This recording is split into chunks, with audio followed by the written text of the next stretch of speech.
guys, it's Teresa, and in today's video we're going to be talking about how ego is the creative block. If you're new to this channel, we talk about all things spirituality. It's just spirituality. Everything's done in spirit anyway. So yeah, just returning back to yourself, being in tune with yourself, returning back to love. I specialize in art and creativity. That's my personal joys in life. But yeah, we talk about all kinds of things here. So if you're interested in that, stick around. But yeah, in today's episode, I wanted to talk about how ego is the creative block. And I understand that when you go into the concept of spirituality, there's less of a need or a desire to break things down into the conscious, subconscious, and ego. And by separating those things, we actually create more of a distance with ourselves. So if we just treat it all as the same person, we're actually able to accomplish a lot more. And I understand that there's different ways to tap into the subconscious, but essentially we're tapping into the subconscious all the time, every single day. The way we speak to ourselves, what we accomplish, what we do with our physical hands, how we live our lives, the words we say to ourselves, the intentional things, all of this is speaking to the subconscious. And you can also speak to the conscious as well. And speaking to the ego, basically just inviting everyone to come along and not treating it as this separate thing. But what I've noticed is that when you are one with the universe, in a sense, when you approach creativity, it's a much less intimidating thing because you can just let yourself be in the moment. You can let yourself do what you need to do. Because when you attach yourself, ego is your way of making sense of the world, which in and of itself is not a bad thing. But the world has a lot of different rules, and we don't always have to adopt those rules. And when we adopt them, we make that our narrative. So the ego is just your attempt to establish a narrative with the world. Like, what is my relationship to it? And so it can be intimidating to create within line all the rules of the world, because there's a lot of rules, and you go to different cultures and there's different rules in different cultures, and it's intimidating. What are people going to think of this stuff that I make? Is it good enough? Is it creative enough? Is it daring enough? Is it too daring? You know, all these different questions. But when you remove this sense of, I'm going to follow along with the rules of the world, and you just kind of sit back into your own energy and you sit back into yourself, it removes this sense of, how am I going to be perceived? And you're able to just go from there. And I think this is where they talk about this flow state, or it's a way to become involved in that flow state, is because you're no longer concerned with the timing of the world, with all the shoulds and the shame and the rules and restrictions that the world wants to place on you. When you let yourself exist in your own timeline, in your own world, and without those rules of judgment, and it's all returned to love, it's a much more freeing place to be. As someone who is in a creative light, part of me was thinking, if it's all love, then why do we tell stories? Why do we write about pain? Why do we write about suffering? Why are our songs sad? Why? Because for me, I resonated with pain and suffering for a really long time. And I'm not going to say that that's not a temptation that I still have. But when I realized that I can return to love at any time, and it's how I decide to associate as a person. If I want to exist in pain, that is very much a choice. And not to demonize myself at all. I don't say that to criticize myself. I say that because I have awareness of it now. Because you've resonated with something so long does not mean that that's where you exist, does not mean that that's where you have to belong. And so when it comes to creating things, I'm able to type so much more freely. I'm able to write so much more freely when I'm not concerned, is this good or bad? How is the public going to receive it? When you just kind of are doing, when you are being. So I don't, depending on what your creative work is, just kind of, I talked about in another video, the power of judgment and how we really give it power. I have Trinity in the background and she is snoring. I don't know if you can hear her. But yeah, like, there's all these different judgments. But when you remove judgment, it levels the playing field. It creates this really even, safe space. And so when you want to create, it creates this whole area to do it. You don't have to do it by essentially walking through all these tripwires and, looking out for all these lasers down like a hallway or whatever of like, oh, I gotta go underneath this and I don't want to offend this person. And if I didn't, do enough for this, it's like, no, you can just be, you can just create, especially when the intention is love, especially when the intention is to share.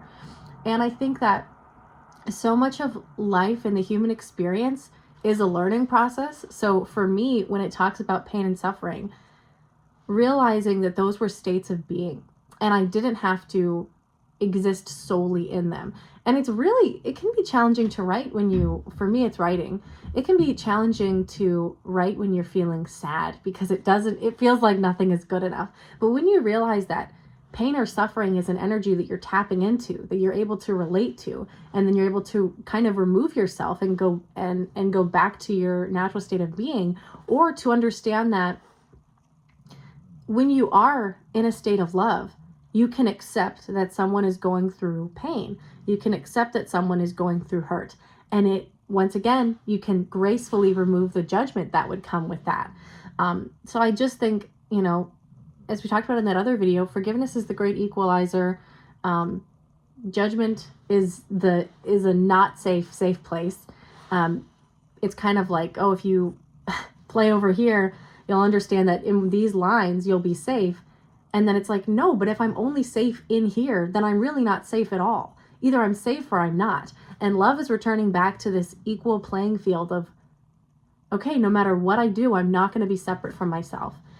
And I say this kind of to talk about, I'm going to talk about situationships. I'm sorry, I'm going to go there, whatever. But understanding that how I choose to live the present moment is how I choose to live my life. So if I am choosing to say in this moment, love exists, but I can't have it, that is how I'm spending my life. And living life outside of love is a challenging place to be. It's not fun. So simply removing those barriers and saying, if love is something I want, love is something I can have. And then going from there, kind of reverse engineering. Why do I feel this barrier to it? And then, as we talked about too, it's like this can become as complicated or as not as complicated as a process as possible. But essentially, when we're healing something, we are returning wholeness to it. And so whatever rules or regulations that you've placed on love or around yourself, it's removing those so you can return back to yourself. I was watching this video talking about essentially how we're going to be in this new transition and how we're working on this new level of healing. And there's a lot of things that have to fall down before they can be built up correctly. And some of those things are this feeling of needing to cover up,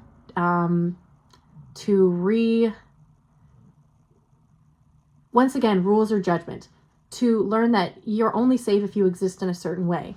As a woman, you're only valuable if your hair looks a certain way. You're only valuable if you're deemed attractive. You're only valuable if your body looks a certain way. And all of these are unnecessary rules. They are unnecessary rules that create a not safe space. And we can remove those. And it's kind of it's the quote, be the change you want to see in the world. If you want to create a safe space where people are seen, heard, and loved, creating that within yourself first, removing those boundaries for yourself first, removing those rules. When you look in the mirror and you have all these exceptions on why or why not, or why on way, hello, help, on why or why not you might be deemed lovable, you're creating separation between you and love. And we don't need to do that, basically. We can remove that. And teaching yourself that no matter what your reflection is, that there is love that is welcome, because there's love that can be exchanged. And everything is made of light matter. Everything is made of love. So simply returning back to that. And so this is why I'm kind of getting off on a different direction here too. And I'm not entirely sure. I know in the past I've perhaps made comments about men and their struggles, and I try not to comment on it because I do not fully understand their struggles, but I understand that they probably have some. So for them, it's the same thing. It's learning that no matter what I see, I am going to be love for myself. No matter what is reflected back at me, I am going to love it. And I think women are this great, they create safe spaces for love. And I think for men who are perhaps more, if I think about it on a graph, and men are perhaps more statistic driven, or they want to accomplish certain things, women are the space in between that shows that everything is love, that no matter where you're at in your journey, you are loved and lovable. And then it's also the same, I just got a text, sorry. It's also the same for men. And I can't comment too much on men. I would have to get a man's perspective. I'm not entirely sure. I'm not entirely positive. I don't want to quite dive into that. I don't feel like it's my place. But at least for women, regardless of our reflection or our emotions or feelings, learning that there's a safe place and there's a purpose for everything that we go through, and everything, we can assign meaning to it. When we feel anger, when we feel sad, we don't have to dismiss these feelings. We simply address them. We simply show up for them. We show that no part of ourselves is blocked off and is not safe for us to be there. So yeah, we're kind of the keepers of that. And they really talk about, everyone, how they treat you is simply a reflection of themselves. And in the past, I was like, no, because there's some things. And it's like, no, the closer I get to that, the more I realize, no, this is true. Because we're all walking around with our own perceptions. And when you return to a perception of love, it creates a safe space for everyone else, basically. So that's my whole message. And the way that this ties into, creativity is that, yeah, when you remove this judgmental voice, you're able to step into creativity, and actually make something. I think a lot of artists spend time in this in between of like, I don't want to make anything. I do not want to create anything. There's too much risk involved. And essentially the risk is judgment. So removing this layer of judgment, and letting yourself just return back to it, letting yourself rest into it, letting yourself fall back into this big old armchair of creativity, and just let's do it. Let's go from there. Or, for you, it might be action. For you, it might be, I want to take pictures. I want to, whatever it is for you. But yeah, just removing the judgment, because when you have already, what do they talk about? Like, fear is you assigning value to a potential negative outcome that has not happened yet. And there's a lot of things that want to be created, but we instead sit in fear. And once again, I do not say that in a term of judgment, but I say that it limits us. It really limits us when we let ourselves fall into or stay stuck in this feeling of fear. But when we let ourselves, we're okay. No matter what happens, we're going to be okay. No matter what happens, we're going to be safe. We're going to be okay. Then it creates a safe place for us to create. And also, who says it has to be quote unquote good or bad? You know what I mean? Vincent van Gogh, when he created this, he was like, oh, I hope someone's going to like these. He had the equivalent of like, he dedicated his life. He dedicated all of his time to his paintings. He didn't know how they were going to be received. And what was it? He didn't even receive validation from it when he was living. That never happened. So I'm not saying like create because someone might find it valuable someday. I'm saying create because it's something that's inside of you. Create because it's a message that wants to be shared for one reason or another.